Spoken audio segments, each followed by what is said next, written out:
Hello, boys and girls. Today I want to talk a little bit about looking up definitions and writing sentences about the different definitions. Now, on your screen, you will see a part of a dictionary, but this is online. I know we would be able to go into the libraries and check out a dictionary or look at the dictionaries. They're at school, or we would be able to go to a library, but since everything is closed and we can't get to them right now, the best way, the only way that we're learning is through online learning and things that we can find on the internet. So I have looked up a dictionary for us to look at, and today we're going to look at the word seal. Now, you will be doing some sentences also with one word that has different meanings. So we're going to look at one word today, and we are going to try to understand the definitions so that we can write sentences about them. It does take a little practice and a little patience, and it's pretty cool learning about a dictionary. So I sat here because I've never seen this dictionary before. And I went ahead and looked at some of the cool things that it has. So I typed in the word seal, and it gives me different definitions, but here it gives me something pretty cool. It lets me click on it, seal, so that I can hear the pronunciation. And if I do it again, seal, it'll keep giving me the pronunciation of the word seal.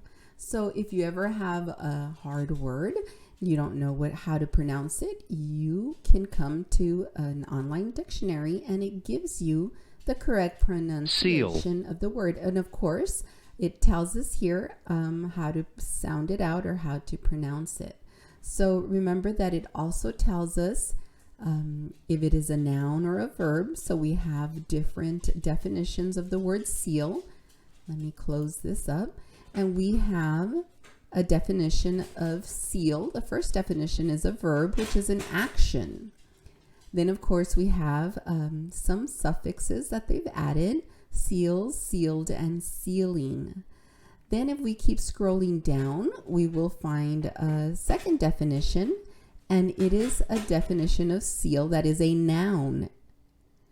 Then if we keep scrolling down a little bit more, we will find definition number 3, and it is also a noun. So here we have 3 definitions of the word seal and what it means. And let's look at the first one. It is a verb, therefore it is an action.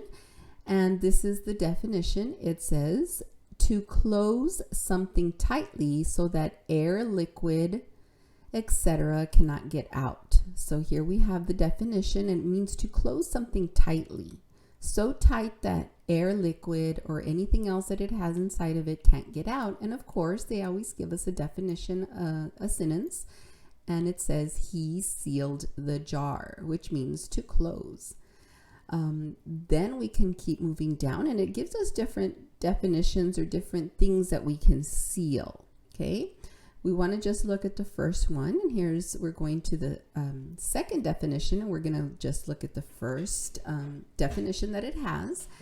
And this one, a seal, in this case is a noun, and it is an official mark that is stamped on paper or on a small piece of wax to show that something, such as a document, is genuine and has been officially approved. Then it has a sentence: the paperwork must have a notary's seal.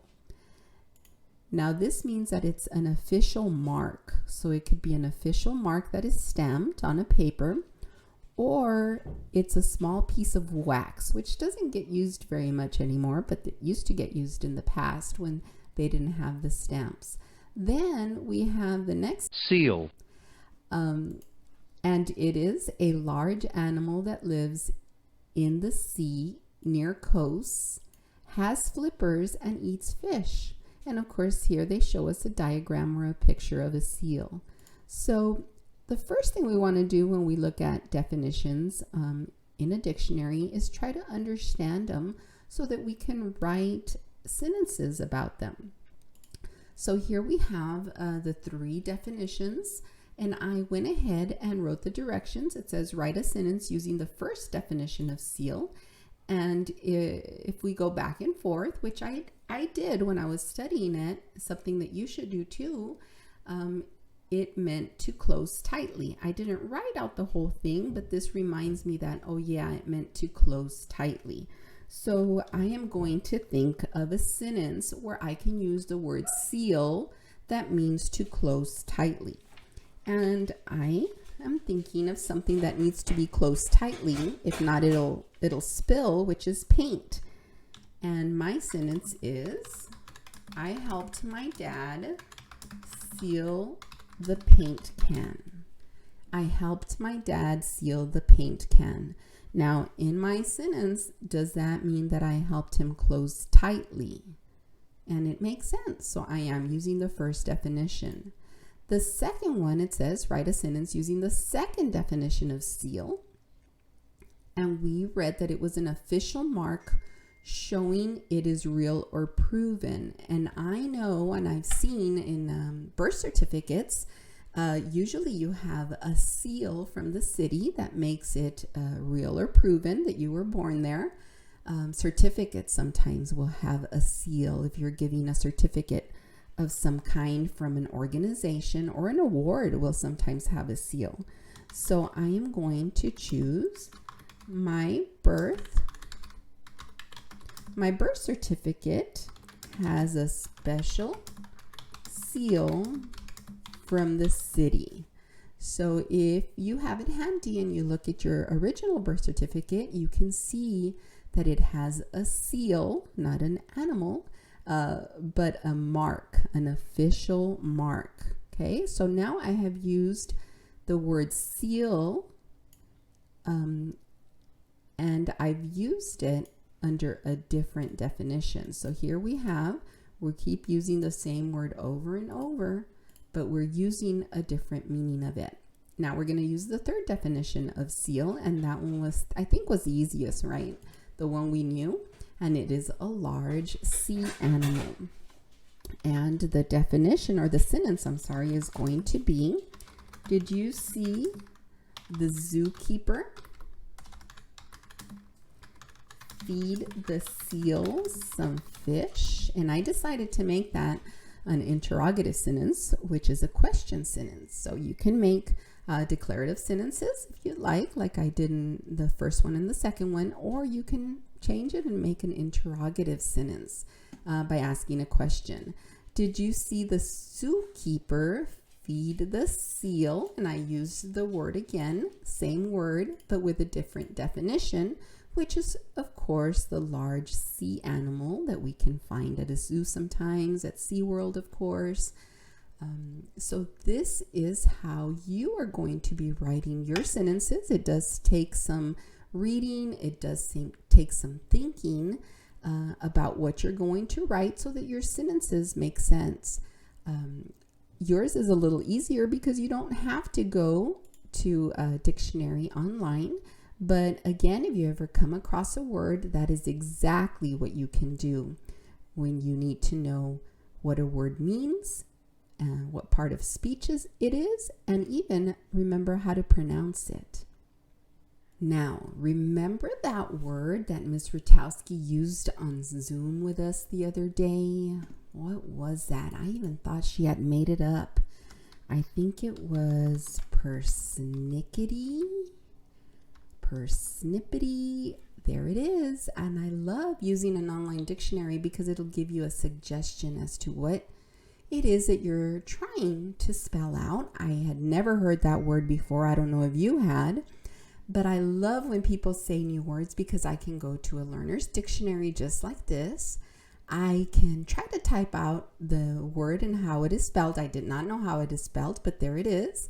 And let's see what we find here. Persnickety is an adjective. Let's see how it sounds. Persnickety. Persnickety. Persnickety. And here is the definition. It says giving a lot of attention to details that are minor or not important. A persnickety teacher. Uh-oh. I think that's what Ms. Rutowski and I, she was trying to say, that we are persnickety teachers, right? Because we give a lot of attention to details that are minor.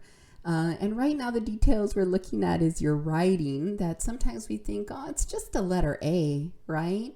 But right now they're very important because we want to make sure that we understand your writing. So I love this word persnickety. And I'm glad I looked it up. So if you ever see a word that you are interested in or that you hear on a video or a movie, I challenge you to go and look it up and see if we're saying it correctly. Here it is. Persnickety. Persnickety. All right. I love learning new words, and I just learned a new one. I learned how to say it correctly. I learned how to spell it as well. So I can't wait till I hear another word that is going to get my curiosity going. I hope you hear one too, and you go and look it up as well. Dictionaries are a lot of fun. Learning is a lot of fun. You all have a beautiful day. We love you very much. Bye-bye.